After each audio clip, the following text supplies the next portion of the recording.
Het is zover, je wordt gevraagd, je bent nog nooit zo uitgedaagd. En als niet nu, wanneer dan wel? En is dit wel jouw liefdespel? Is het voor jou nu wel de tijd, of raak je dan je kansen kwijt? Je wilt wel dat dit voortduurt, maar snap je wat je doorstuurt? Ik ken je net, je lijkt me cool. Door die spanning die ik voel, laat jij me dingen doen die ik misschien niet wil. Ik twijfel wel, maar het voelt zo fijn. Is het te mooi om waar te zijn? Maak afspraken, want dat maakt het verschil. Jij doet niet wat ik niet doe. I want you, do you want me to?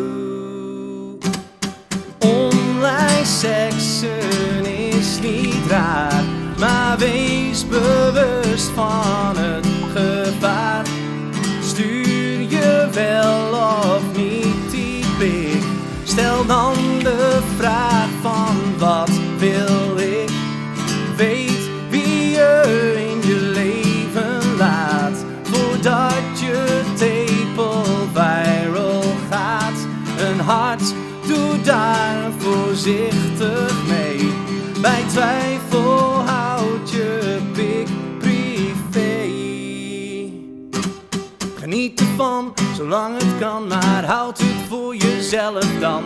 En is de liefde plots voorbij, delete dan alles, allebei. Ik wil jou, ja, en jij wilt mij. En wat we willen staat ons vrij, maar stuur jij door zonder pardon. Wat niet mag, maar je vragen kon. Weet je wat al heel veel scheelt? Stuur nooit iets met een hoofd in beeld. Online seksen is niet raar, maar wees bewust van het gevaar. Stuur je wel of niet die pik? Stel dan de vraag van wat wil ik? En weet wie je in je leven laat, voordat je tepel viral gaat. Een hart, doe daar voorzichtig mee. Bij twijfel houd je pik privé.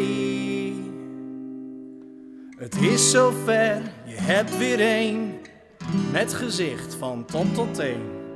En bij gebrek aan vrijpartij, naam en nummer heb je erbij. De druk loopt op, de hoogste tijd, anders raak je straks je vrienden kwijt. Je voelt die kick, zolang het duurt, maar snap je wat je doorstuurt? Online seksen is niet drama, wees bewust van het gevaar. Stuur je wel of niet die pik? Stel dan de vraag van wat wil ik? Weet wie je in je leven laat, voordat je tepel viral gaat. Een hart, doe daar voorzichtig mee. Bij twijfel houd je pik privé.